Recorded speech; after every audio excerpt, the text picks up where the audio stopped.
Anton's office, not daring to look back. Holy shit. Well, I'm still alive. Okay. I'm okay. I'm okay. I'm okay.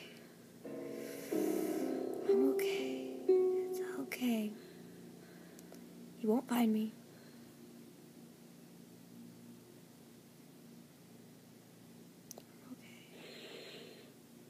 I'm okay. Ah! Fuck! Shit.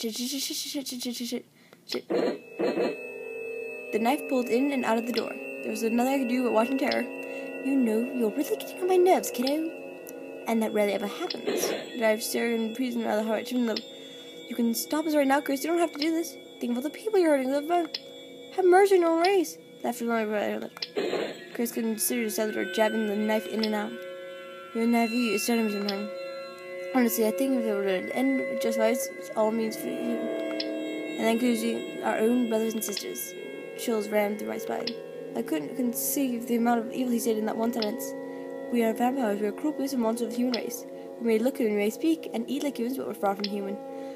Tragedy falls from cradle to coffin. And whether we like it or not, we are forced to bring doom to our elders as well as ourselves. Half the wood chipped away, and I could see his face through the door. Chris pulled out the knife one last time. To find mercy or morality of any kind means death. Those who cannot accept this destiny of sin cannot survive. They hang onto a piece of humanity that doesn't exist, in which will turn the killer. Then reach the door, unlocking the doorknob. And I choose to live. My mind raced to figure out a way to escape. Chris would come in a few seconds. I had a half second to spare. But I was trapped, and the only way out was... My eyes darted to the window. No worries, kiddo. It would be quick and painless. I unlocked the panes so we can open the door. No whoever wanted to come down, they would surely fall.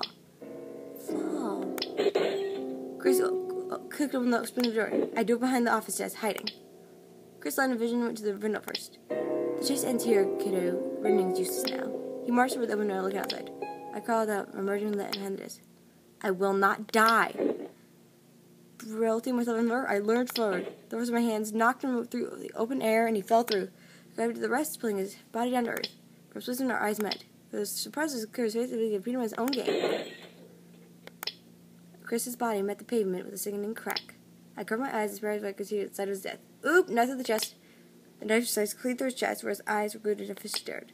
I won. Looking down at my hands, it was nothing hit me. I had done murder. Baffled, I leaned down against the wall. Everything passed by me in a daze. I wasn't sure it was a dream. Was this even reality? Maybe I really died. I really remembered. Leaving my place, I ran to the kitchen. I hadn't seen anything. I tiptoed to him. He was lying and upright against the kitchen counter. Blood stained and unsure, he looked unconscious, passed out in his own blood. His chest breathed up and down. I bent down in front of him. Strands of blonde covered his face, and I almost reached out my hands and brushed them away, but I pulled back. What was I doing? Why didn't I go to check on him? He wouldn't care. After all, I've never placed his identity. I met him when I never would. Getting out of my rope sleeve. Don't! His hands lunged out, grasping mine. I glared back at him in quiet scorn. He was a jerk. Please stay. His vengeance. I took a step back. Immediately, he pulled me down into his arms, and Tom pressed me close to his chest, spraying his face in my hair. Too tired to resist, I let myself go. Closed my eyes as his head rested against mine. We were both exhausted. He kissed my forehead, and immediately I turned away. No, please stop. He pulled away.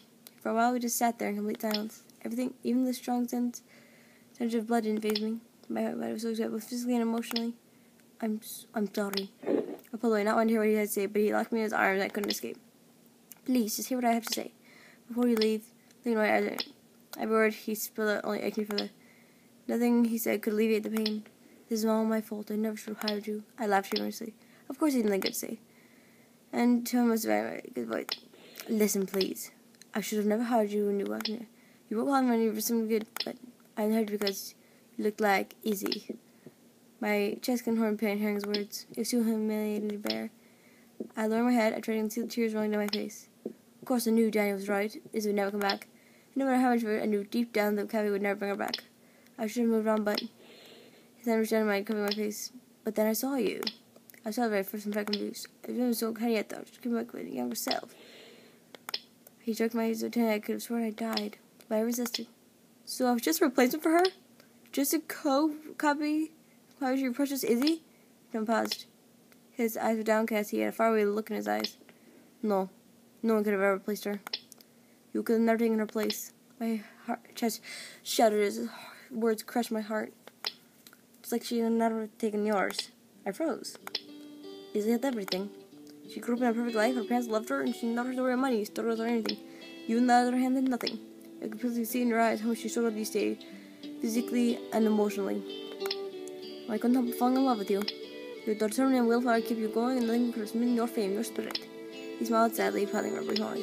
But I can never forget Izzy, you know. I love her too dearly to one for it would kill me, Isis. Then you wiped away my excess tears. Please don't be afraid of being compared to Izzy. I will always love her, but don't let that get in the way of our love. Finally, I turned to face him. His red eyes captured me, trapped me in his gaze. You really love me? Yes. So much that I want you to have you all to myself. So I want to drink you down to your very last drop of blood until your heart is completely mine. As he under my neck line, his hands reached my heart pendant. I'm sorry, it's not mine to go back to. No. He pressed it gently to my chest. I'd be stunned for S's black now, not easy bleached. One or another, that key in your hand, now it's yours. Maybe we'll never solve this mystery, but we can't spend the rest of our lives searching for questions that will never be answered. Fate brought you to this place. This is where our love begins. Antonio tilted my chin, really my look at him. And this is mine. Antonio's lips depended on me.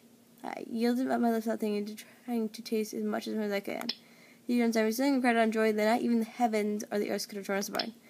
Not even ourselves. Vampires may not live forever, but this is truly immortal. Bring up our tender reverend, Antonio and Pa are both breathless. Thank you. For what? For hiring me. After the night, Antonio Morris and I were inseparable. We both knew this spell could only be one of the many challenges to be overcome. The rebels would not give up their pursuit. Who the fuck are those? And even though my training condition still remained a mystery, we'd finally find a way to why and cure me some one day. With Damien's help, the police closed the case convicting Chris the murderer. Errol and Adele found the justice they deserved, and the cafe turned back to normal. Well, bartenderless, that is. Tonight was the night my parents said the woman would be coming. We weren't easy for Antonio and I, but maybe the person had all the answers to the mission of my illness. And my connection to Izzy. Are you sure you don't want a break? Although it used to take many hours on end, and I'm pretty even if Damien didn't. Nah, I think I'm fine. I cleared the towel, wiping the dirty house with some soapy cloth. Isis? I turned back to look at him. If you would much prefer, you can call me Anthony instead. He looked very abashed. First, I couldn't grasp what he was saying. He never... I mean, how much he changed in the young man he once was. Maybe it still is. For to call him a name, they never did... For to call him... I fell in with Anton, not Anthony. He was quite surprised. He pretty much shot, not even considering the idea of this words coming out of my mouth. Then, with the same smug smirk on his face, get back to work, Miss Black. Who am I? I don't know. I'm not really good at introductions. 16-year-old in high school, I'm pretty much your average American teenager with a few exceptions. For one, I have this part-time job at this cafe. It's an interesting place with a big secret. During the day, it's just your normal, quaint cafe and bakery. When night takes over, you're transferred into a 5-star restaurant theater cafe with the first-class covers coming in the middle of the night. It's the most fun. I was hopelessly in love with the vampire. Welcome to Cafe Rogue. How may I help you? That's so funny. The end. Did I win? Well, thank you for joining me on this stupid adventure of my stupidity of stupidness. Stupid. Ta-da!